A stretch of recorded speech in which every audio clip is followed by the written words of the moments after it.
Welcome to Cheese in Depth. I'm Michael Landis, and today we are having more cocktails. And I'm going to turn it over to the panel, and I'm going to have them introduce themselves, and we'll go around alphabetically. Hopefully, we'll have everybody here and go from there. Bernice. Hi, I'm Bernice Reyes-Sharp. I'm the corporate merchandiser for HEB.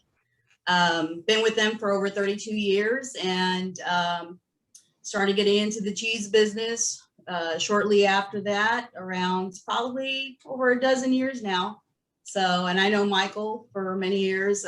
He's the one who actually inspired me and mentored me to be in this business. So thank you very much. Let's go to Gayle. Hi, I'm Gayle DeCaro, and I'm from Southern California. I work for Gelson's Markets, which is a small chain of 27. I've been with them 41 years, always in cheese. I'm in charge of purchasing, merchandising, and training for our company. I just love I have the best job in the world. As cheese people know how much fun it can be.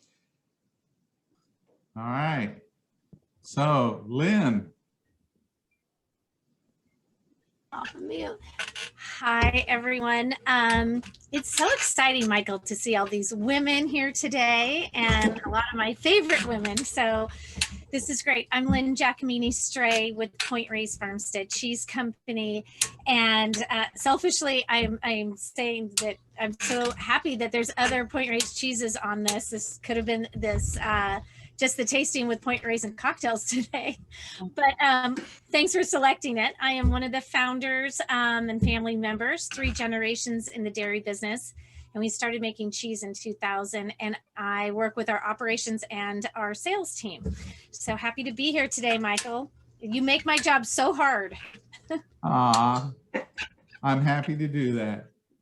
All right. So, Patty. Oh, ready? Hi, I'm Patty McCormick. I'm the National Sales Manager for Champion Foods. I don't sell cheese, but I sell a whole lot of cheese pizzas and cheesy breadsticks. So I appreciate Michael inviting me to join the group. And I'll be presenting, I'm looking forward to presenting my cocktail and cheese pairing. Thank you. You know, it's interesting that this group is also partially an IDDBA group. You know, we work together in teams, and so we get to see each other there. And so that's how some of the connections go. A lot of times where we meet people and how we meet people are through our jobs, and we crisscross in many different areas. And that's kind of how Patty is there and Gayle is there. And then I've worked directly with Bernice and also with Lynn in many different functions. So we kind of all have some sort of connection together. All right, so this is the American Cheese Month. So what I'd like to do is have us talk a little bit about our first experience with the American Cheese Society when we got to go there. And I'm going to start off with Bernice. Thanks, Michael. Well, I would have never gone to the American Cheese Society conference if it weren't for you introducing me to this whole social, I say, culture club of herd nerds and enthusiasts and aficionados. It's just it's been a fun journey, and like I said before, I mean, I owe it all to you. You've been a magnificent friend, and American Cheese Society conference is, I always tell people, is if you have never been there, you would never understand the culture that we have around making sure that we're doing our job to help our cheesemakers, even our dairy farmers out there. And I can't quite remember the first time I've ever been, you know, to the first time I've ever been to the conference, but I can tell you that every time I go, that it's always an experience in itself. And having to be invited over and over again and meeting all our folks out there and seeing their friendly faces is something I could look forward to all the time. It's unfortunate, of course, you know, I haven't seen anyone in a COVID minute, and we weren't able to do it last year virtually for myself or our teams. But I know that we can't wait I can't wait to go back to seeing all our friends and all our industry experts out there and tell us all what's been going on the last few, year and a half or so since I've seen them. But I'm so happy to see y'all now, and hopefully in our virtual sessions coming up that I'm able to see you again. So if anyone has ever thought about ever going to the conference and has yet to attend, I really recommend that. I think that one of the best parts about being at ACS is that, like here, we get to meet so many different people. We get to create friendships, and we share ideas and really kind of fun stuff. So it's always entertaining. My first experience was as an educator in cheese, you spend a lot of time teaching a lot of basics, and you run into people and flying and all that. They're always excited that you cheese. So there's a lot of introduction questions that you have, what's your favorite cheese, things like this. So at ACS, everybody's up to speed. You're not asking these basic questions. So it's really fun. But I was actually caught off guard when my first conference is we have a lunch area where it's a buffet and you can sit down with everybody, superstars, it doesn't matter, everybody's just really friendly. And I sat down with these three people and they were in a pretty heated discussion, a very intense discussion about drying off sheep. And I'm sitting there and I'm eating lunch thinking, well, I'm sure that they have industrial dryers or something like that. And then it dawned on me that, we would be talking about lactation cycles, not actually wet sheep. So, we get different experiences, but what it is that you really get a level of knowledge, and the panels there are just exceptional. So, Gayle, tell us about your first experience. Well, my first experience with ACS was a little stressful at first, but it was the year that I took my exam. It was actually my CCP exam was the first year I'd ever gone. And I had heard about it through what I call our DPI girls, because they were the ones that really brought me into it. They took their exam a couple years before me. So I was lucky it was here in Sacramento. So I drove up there with my daughter and I was going through my flashcards all the way and I was really nervous.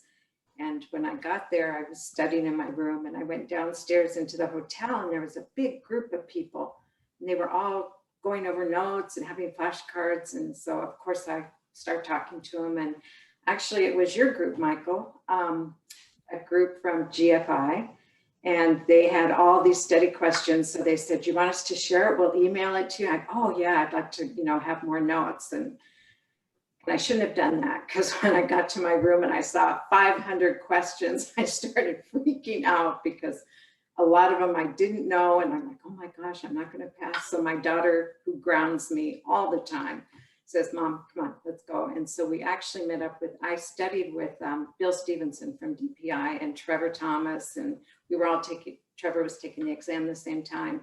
So we all met. And then Bill said one thing to me, it's like, there's a lot of information. There's what's good to know, and there's what you need to know.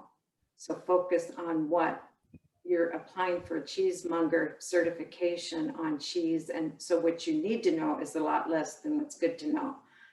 So it calmed me down a lot. But then when I went to take the test, because back then we took it on computer, and I don't know how they do it now, but I rented a computer because I didn't want to haul mine up there. And so when we went to submit our test, the computer system went down. So we couldn't upload our test at the end. So they asked us all just to leave and that they would work on it. So early in the morning, I get a phone call from the company that they never received my exam and I needed to resend it. Well, I rented my laptop, so I didn't know, I couldn't get it. So I go running over to Jane Bauer and she's like, I know, everybody's calling me all night. Well, evidently the system they were using was the same as the bar to be a lawyer.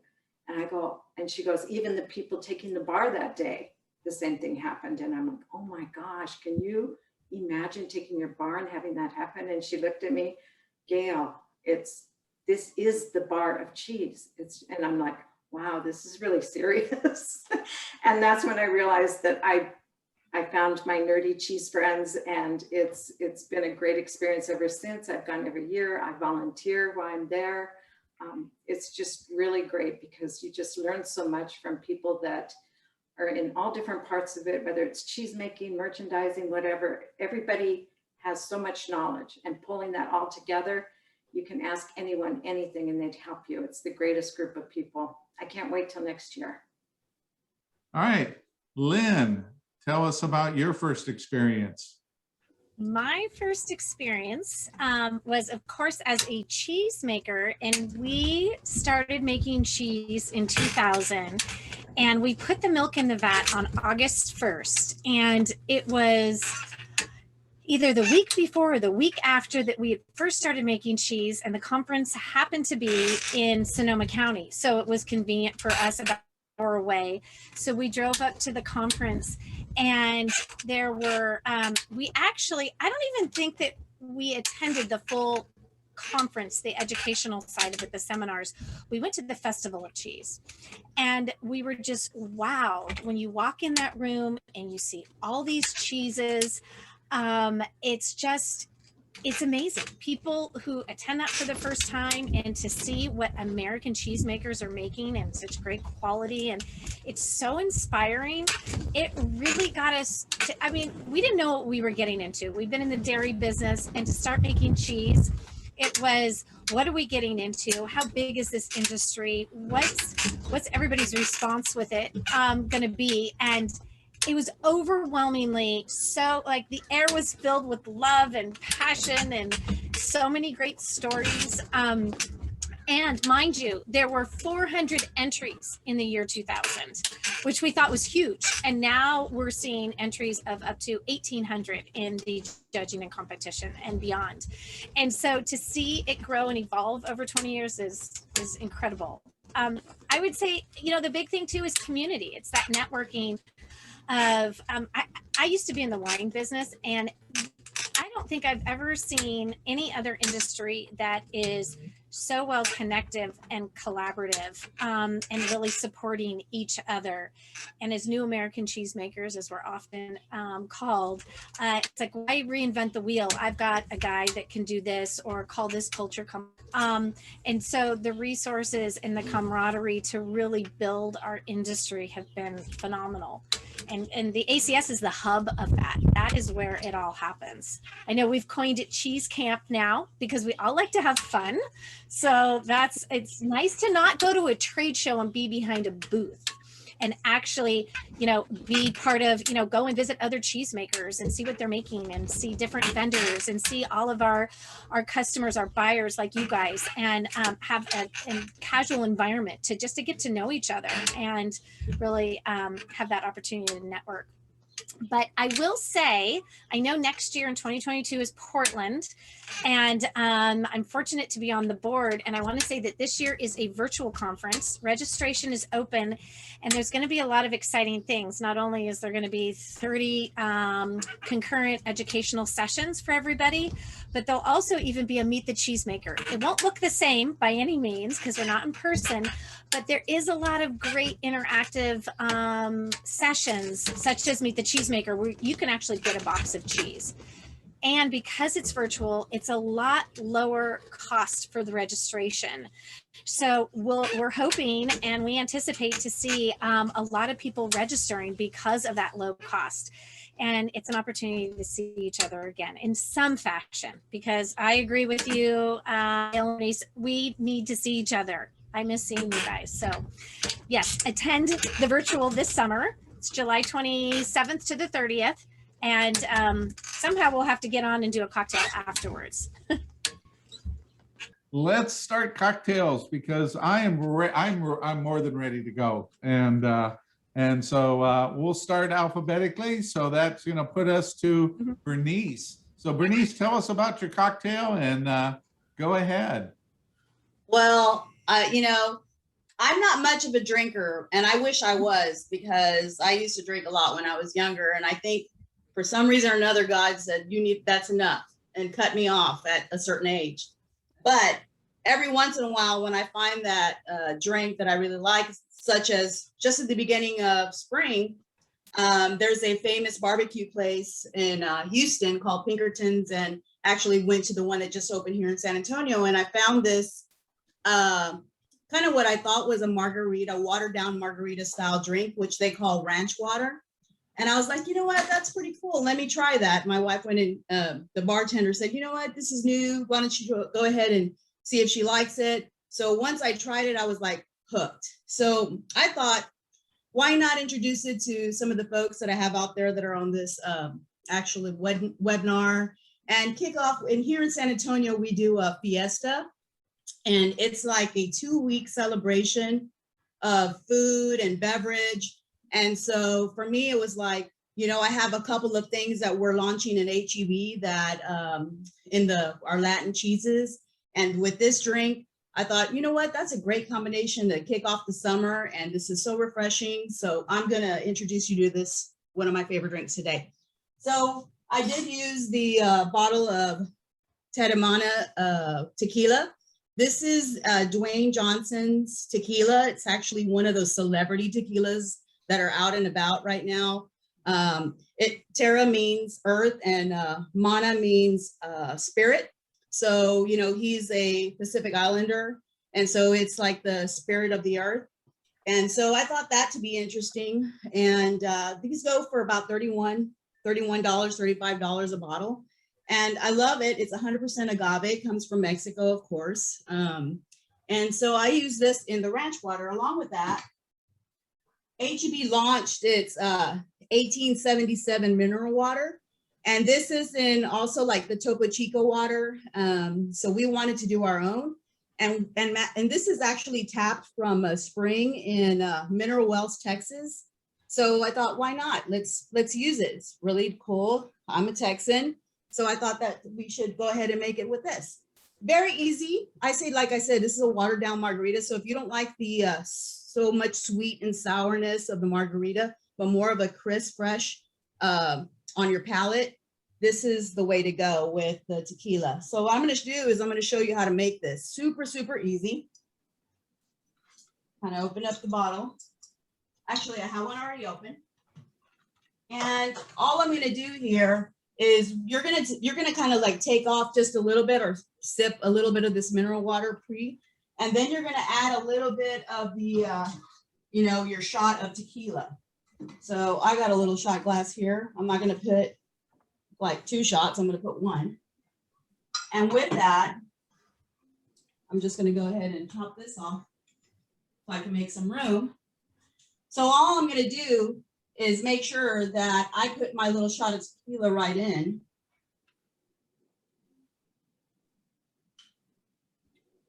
Go ahead, and I have some candied jalapenos, sugared candied jalapenos, and I'm going to stick one of those in there. And hopefully it doesn't over put itself, because the mineral will come up. You see it fizzing, it's really nice. And then I get myself a little bit of lime juice, and then I'm just going to squirt that inside there, make sure to taste. Give it a little bitty shake, not too much because of the fizz, and then it's ready to go. Now, most of these, you can also put it into a highball glass, and that's the way to go, actually, if you want to have some ice. As a matter of fact, I have it in my refrigerator, which you'll see me use the highball glass with some ice, do the same process, and enjoy my drink. So, you know, cheers to y'all. All right, so tell us about your cheese. My cheese. So love, love, love Mexican cheese, Latin cheese, actually. But these, one of them is 100% Mexican cheese, and which is pretty much exclusive to us at the moment at HEB.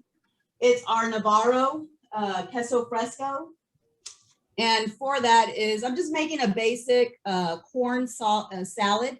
I like to usually put a little bit of jicama in it, and also some like black beans. That's the way I like to go. But pretty much it's a basic salad of corn, red pepper, the red onion, and some jalapeno, lime juice, and the queso fresco that we have here from Navarro. Now, many of you know Navarro as being have other items under their portfolio, and they're a world champion for many of their cheeses. So this one here, I'm sure that actually I have not seen this in any other retailer in the country. There may be some other items in there, but you won't even find this actually on their site at the moment. So we're lucky to have it, and we sell it in our stores. Another one is our Los Altos Oaxaca. It's a Oaxaca Desebrado, which means, or rayado, which means thick shred. And you'll see it, it's a pasta colada style cheese. And it's a cow's milk cheese, and coming out of California. So, you know, much like Point Reyes, the CMAB sponsors these products as well. And so I'm doing that in a little recipe in a cazuela, like a little kind of a fundido recipe, which is easy with oil and some anchos and some guajillo peppers and olive oil, and then just bake it off. And so that's how I'm enjoying my cocktail with some of these summer recipes, easy recipes. And those are the cheeses and the cocktail for today. Oh, that was a lot of fun. Yeah, and you know, Really any nice. of this, you can have it with these corn chips. I wanted to tell you about them, actually. I don't know if anybody, I know you sell those, the Siete, they come out of Austin. So this is kind of my local Texas, you know, flair of recipes and cocktail. And you know me, whenever I can get those Latin cheeses, I will. Moving alphabetically, that moves us to Gayle. So Gayle, tell us what you got. Okay, well, it's not as exciting as Bernice's. Hers was pretty cool. Great job. When I think cocktails in summertime and cheese and that, I like simplicity, because all day long at work, you're thinking food and pairings, and you're putting things together and creating these things. So when I come home, I like simple. I don't want to spend a lot of time relaxing and unwinding. I want to get to my beverage and my cheese and just relax. And so I picked one that is very simple. It's gin and tonic. I use Hendrick's gin. I prefer this one. It's handmade in small batches, but it's got nice botanicals in it. It's got coriander and other botanicals. So it's not as strong as some of the gins are. It tends to be a little bit milder. So it's not necessarily for everybody who likes that full gin. And what I'm going to do is I'm going to mix it with, instead of normal tonic, I'm going to use the Boylan Heritage Tonic Water, which is from New Jersey or Brooklyn. And it was actually developed in an apothecary shop back in New Jersey. And what it is, it's a way to recreate that bland tonic water that you usually taste. So they take the tonic water and then they put, it's a real good blend of sweet, bitter, and sour. They mix it with cane sugar, and then they add key lime and lemon, and then orange bitters. So it's just really refreshing, a lot of citrus going on. So it's just really refreshing, and it's very simple, just 2 ingredients, a little dash of lime and a lemon twist. And then I'm ready to go sit by the pool with my cheese. So I'm gonna mix it up now. And the recipe, I use a 2-ounce jigger glass because I'm coming down after a full day at work, and that works well for me. And then the tonic water is,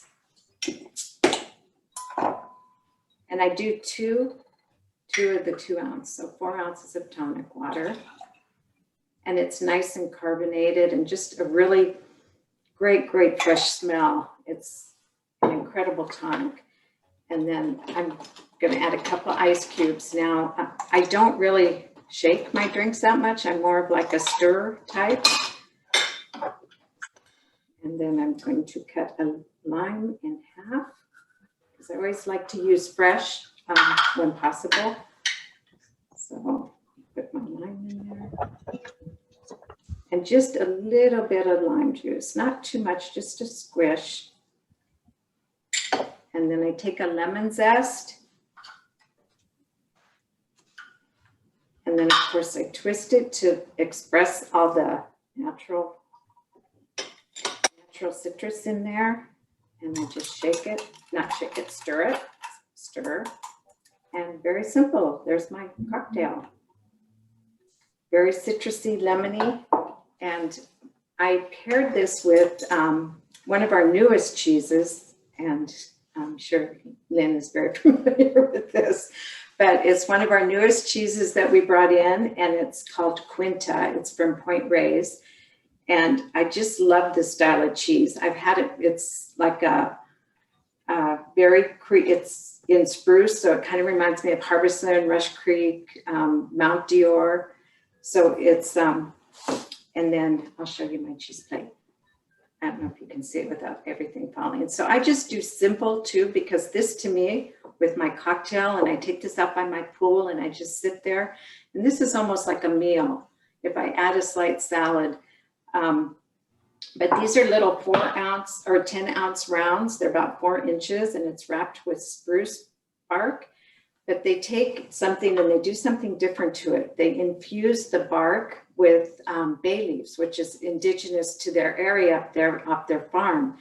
And the bay leaf just adds a really, really good flavor and herbaceous notes. So young, this cheese is very creamy and buttermilky as it ages. Now this one's about, I like my cheeses aged. I like the fuller flavor of it. So this one's about 70 days, and it's usually aged about 30 to 80 is good. So this one has full herbaceous notes around the rind of it, and it spoons out really nicely. So when I take and I eat that cheese and then I take the drink, then it just, the bubbles from the tonic water just get all that fat that's in the roof of your mouth, and then the freshness in the blend and the herbaceous notes, it just all goes together with the botanicals. It's just very refreshing, very easy. Today I put dried figs on there. Sometimes I use whatever I have. I always like to add some sort of fruit, maybe not always fresh fruit, sometimes dry fruit. I don't like to add like berries to something like this. It would throw it off. So that's my pairing. Cheers. I did get a little bit ahead, all right? And, but that's all right. This is fabulous. Well, first off, about the drink, I have to give credit to Trevor Thomas because I picked up this Bar Hill. This is a barrel-aged gin with botanicals and honey. That's just absolutely fabulous. And I've had it before, but when we were in San Antonio, actually visiting Bernice, we went out and found that there. So this cheese now, you know, is, oh my God. Yes. Oh, I mean, Lynn, this is so beautiful. I mean, it's just crazy. You know, I had Zoe on Tuesday, and well, actually Tuesday and Friday. And so we were enjoying the Arbarson, and this is, I love the rind on this. It's so earthy, but it's also sprucey. Is that what you said, Gayle? Yeah, well, it's more herbaceous with the spruce and the bay leaf. The bay leaf just adds a lot of that flavor.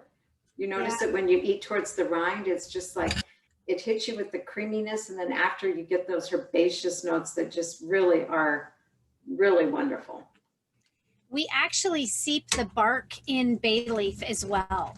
So it's not just adorned on top that kind of gives it some aromas with the rind, but then because the bark is steeped in it, it continues to draw from the sides as it ages. So Gayle, I think I'm going to send you a job offer. You picked our cheese and did a great job. So come work for us anytime. Thank you. Oh, and Bernice, we're only open this, launch this on the West Coast so far. So watch, it's going to come your way soon, I hope. Yeah, it's great. It's great.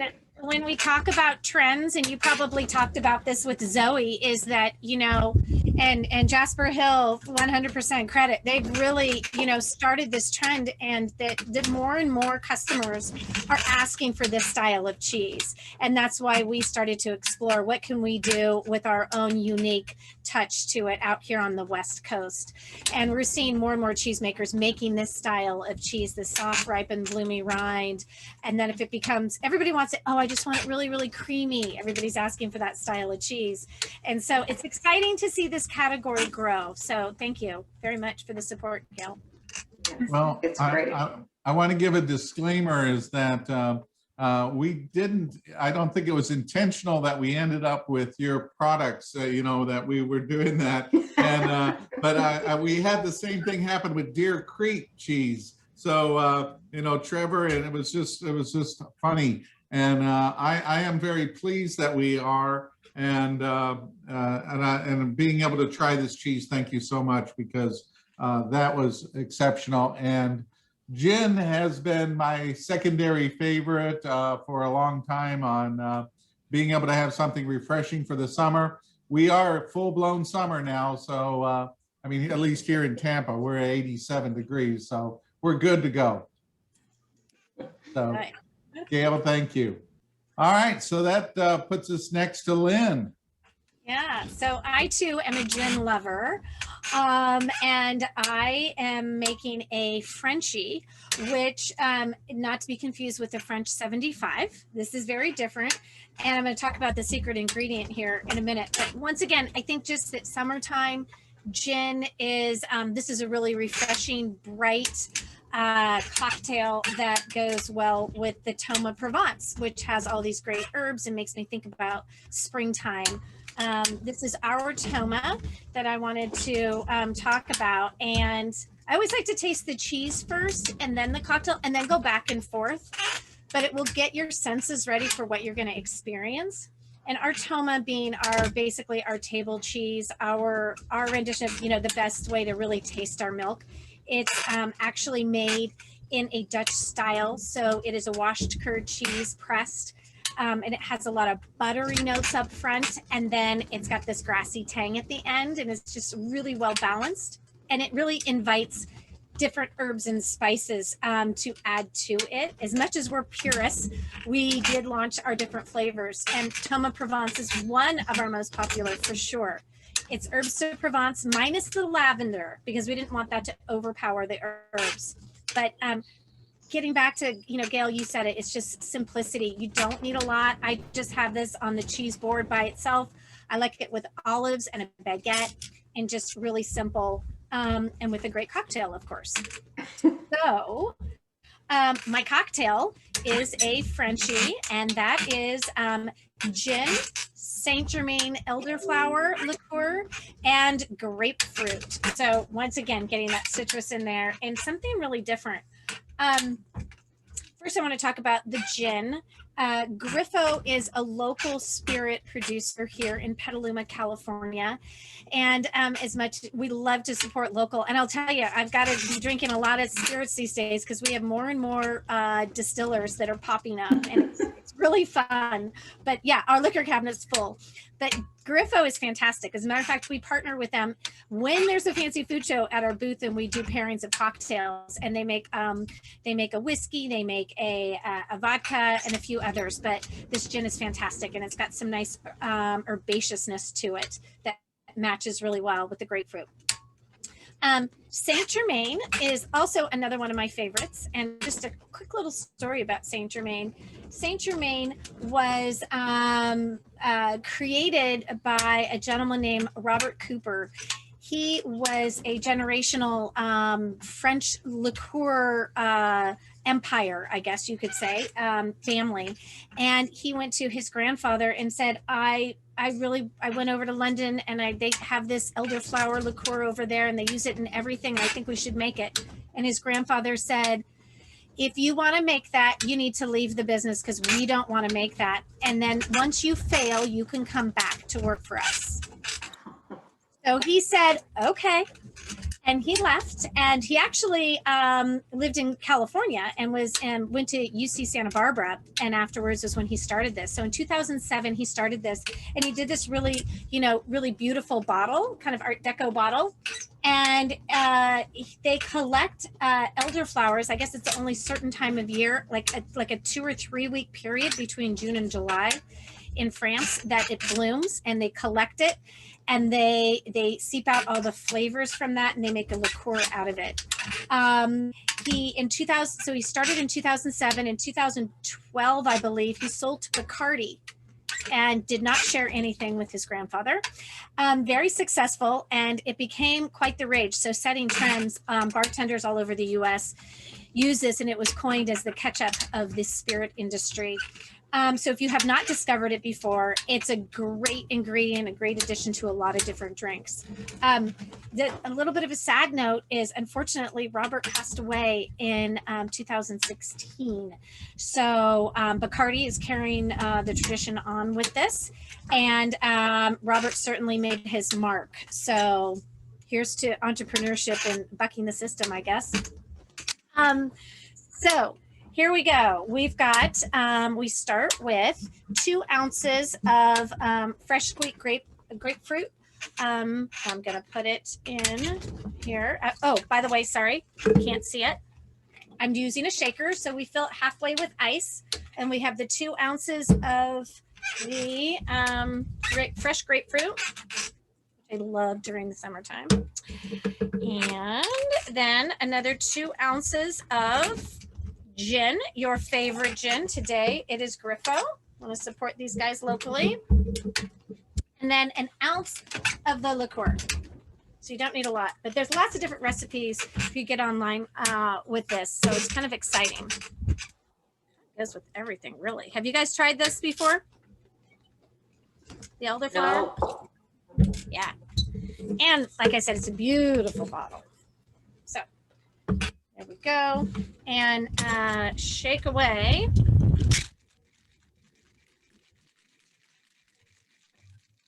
And I like my drinks up because it's just very pretty and tasteful. And I hate to say this, but I'm outside right now. So my knife is inside, but I normally would cut a half of a wedge of this and have it floating. So do a half a wedge floating and then a half kind of on the side. But this is my cocktail of choice. So it's a Frenchie and with TomaProvenece. So hopefully you guys can get a chance to try this weekend. Cheers. It's so good. Oh my gosh, it's so refreshing. If you like gin, you'll love this. It's yummy. And remember, who else is in California? Gayle's in California, so I am a little earlier on in the day, but it's Friday, so it's fine. Thank you for sending everything, but this is the first time, by the way, separately, that I've had your Gouda. I don't believe I've had that before. I don't remember. Yeah. So thank you for sending that, in addition to a plethora of other cheeses. That's what you get when you get me on the show. You get a big box of cheese, Michael. Thank you. And the cocktail works great with the Toma. It's just so nice. I think that gin and the flavors of the Provence are just they work so well together. I mean, you could just dip it into the drink and be fine with it. Mix it in with that. So sure, however you want to eat it, that's fine.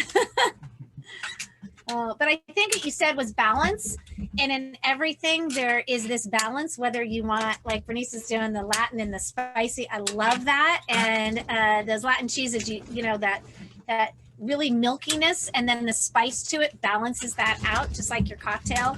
Same with this. What we want is something that makes you just go, oh, it's Friday, I'm relaxed, it's enjoyable. Yeah, the balance is always what you're aiming for. let's turn it over to Patty and have her bring us her cocktail. Hi, today I'm going to be making a Mai Tai, because as we move into the summer, I was ready for summer and tiki. And so I'll have a Mai Tai, and we'll pair that with the Point Reyes blue cheese, And I think it's they complement each other. And also I want to say thank you very, very much to Lynn and Connie at Point Reyes for sending me some blue cheese samples. So I went ahead and made up some appetizers, and I'll be talking a little more about the product. But at any time, if there's something you want to add about how amazing your product is that I don't know about, please jump in and share that information. Okay, so Mai Tai. I was told to start with the cheapest ingredient first. So that is lemon juice. And fortunately, I have a lemon tree in my backyard. So I got up this morning and pick my lemons and squeeze my lemons. We want to start with a half a cup of lemon juice. Okay. By the way, on the Mai Tais, what I found out, there's so many different formulas. There's a gentleman named, Trader Vic, I think his name's Vic Bergeron. And in the 40s, he really got into this tiki vibe because he was really big on Tahiti. And then also a gentleman, his name's Don Beach from Don the Beachcomber. So I will say, I think Trader Vic's is actually the one that came out with the Mai Tai, but there's other people like to step up and take credit. Also, I've been to the Royal Hawaiian in Hawaii, and every time you order a Mai Tai, they float an orchid in.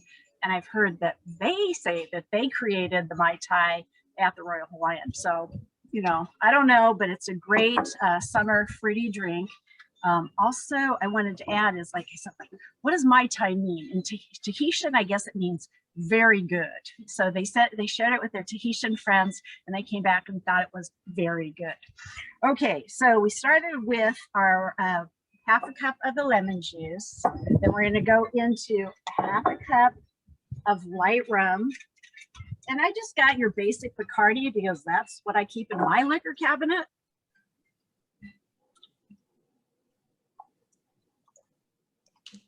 Okay.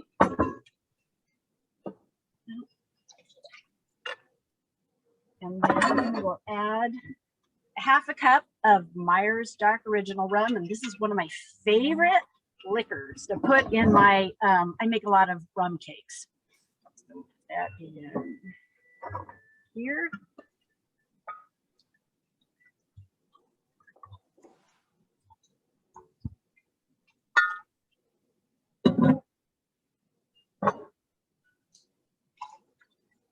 Okay, so on top of the lemon juice and the 2 rums, we're going to add 3 tablespoons of orange curacao.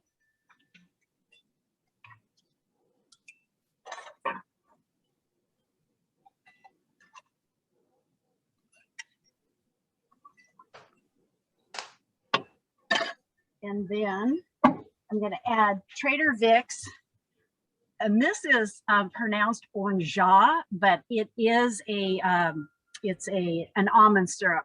There's a lot of recipes online if you want to go online and make your own, but I picked it up because it had the Trader Vic's brand name on it. And that, again, that's 3 tablespoons.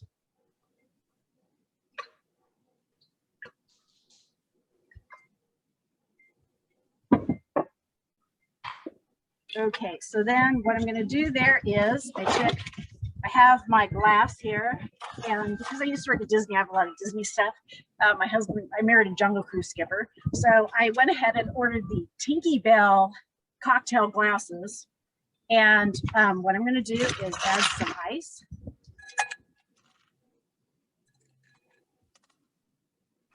I stirred our Mai Tai mixture.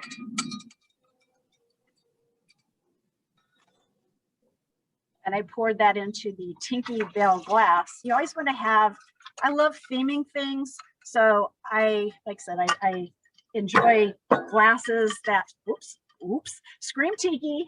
I have a whole collection of tiki glasses. Okay, so then you want to top this off with, you got to have an umbrella. So we'll top that off with some pineapple, a cherry, and an umbrella. Again, you can add an orchid, you can add a mint, whatever you prefer. But this to me is the perfect summer drink, nice and sweet, refreshing, and great drink to share with their friends. So if it's okay, I'm going to drink some and then I'll get to the cheese. Needs to be stronger. Okay, well, anyway. So what I paired that with was the Point Reyes blue cheese. And I have to tell you that every time I go to a food show and Point Reyes has a booth there, I gravitate to that booth and I gravitate to this cheese. So what I was trying to say is, when you have a Mai Tai, if it's a strong and or sweet drink, the perfect pairing is the blue cheese. And it's got a great fudge-like texture. It's got the mild blue pungency and the earthy notes with the malty toasted grain. And then also it's got a beautiful natural rind to it. So I don't know, like I said, if you want to add to it, it's just, to me, I love it. Okay, so what I did was, I did some like little shooters. I don't know if you can see this. So these little shooter trays. So what I did is I took a piece of mango, I took the Point Reyes blue cheese, and I added some mango chutney to it, and a La Penzanella cracker. So I have little forks that I thought I needed to do a nice little appetizer combining the blue cheese with the mango chutney, because Michael told me that chutney, or the mango chutney, is the #1 chutney flavor in the United States. Is that correct? Shake your head. Okay. It's actually in the world, not in the United States. Wow. Believe it or not, mangoes in India and in England and all that are very much more popular than they are here in the United States. But I learned that through Oliver Turner, who is with Virginia Chutney. Yeah. And then also, I just want to say thank you for the opportunity to invite me in this event. I haven't been to your cheese convention, but it sounds like I really need to sign up and go. So if there's more information on it, please send it my way. And if I can add, because I actually sell Champion Food pizzas, since I'm theming Tiki, I went ahead and made a Champion Foods Detroit style deep dish pizza covered in cheese, and I added Canadian bacon and pineapple to go along with the Mai Tai. And I just want to share that with you because it's National Pizza Party Day today. So I think that's it. I know. I just wanted to add on the blue cheese also some of the highlights when I was trying to say what's the perfect cheese to pair with the Mai Tai. It's just that, like I said, the sweet and the salted caramel finish combining with the sweet drink is just, to me, the perfect complement. All right, cheers everybody. Have a great weekend.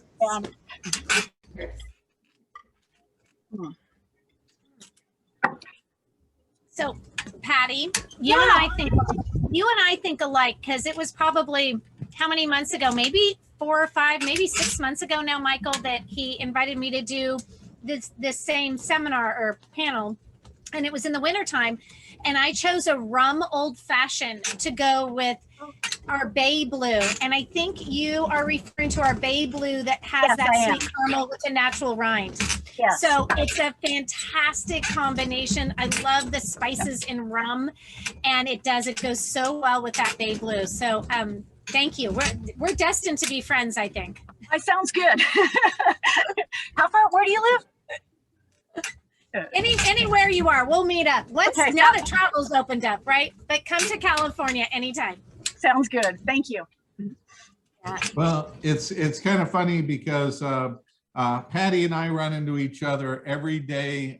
We're in the what's in store section of IDDBA, and we spend months working through it. And so she's got her little pizza thing and the cheeses, and so we kind of cross paths continuously every day. So when I was putting this together, I thought it would be a nice to have Patty join us, since I haven't seen you since 2019 in June. Yeah, and Michael, if I can add, I just want to say that I attended every one of your cheese pairings at the IDDBA Show and Sell Center, and my favorite one was the bourbon. And you took the bourbon and you paired that with, I don't remember the cheese, but you had a little maple cube that went along with that. And I always remember it was delicious.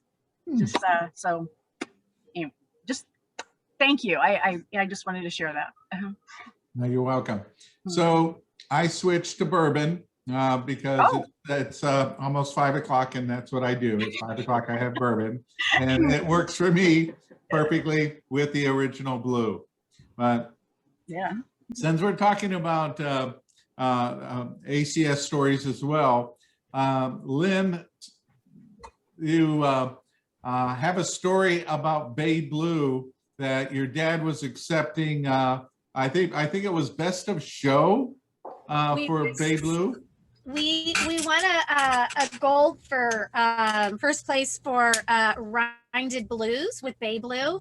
It was in 2016, which was Gayle. I think it was you was in Sacramento when you took your CCP, and it happened to be in our backyard. And Jeremy Stevenson, who is the cheesemaker from Springbrook Farms, won for Parentés. We won second best of show, but you would have thought that we won first of best of show. My dad took the mic and he was so happy and he was so excited. And that night we went out to dinner, and if you happened to walk by us, we invited you to dinner, and we had the biggest dinner party that night, and it was just thrilling. And once again, it's such a great community, and yeah, we invited Jeremy too. So his speech, except for the fact that he totally pushed Jeremy out of the way and was like, we're so excited to accept this award. He's so cute. He's so proud of his cows. I was just with him. He's 80. He'll be 84 or 83 this summer, and he is as active as ever and involved, and it is so great to see. So yeah, if there was the conference this year, he would go, but next year we'll bring him to Portland for sure. Thank you all so much for bringing cocktails. You definitely made my evening with some special drinks and also some special cheese. So I want to thank you so much for that. It was good seeing everybody, and I sincerely appreciate you guys taking the time to be able to put these together and also to do your pairings. I'll put this up on my YouTube channel in the next couple of days, along with the recipes, so everybody will have that, and we can share them for the summertime. So. Thank you, Michael. Here's y'all. All right, so you guys take care, and hopefully we will see each other at the virtual ACS conference this summer in July. All right. All right. Thank you, everyone. All right. Thank you. Bye. Bye. Bye-bye. Bye.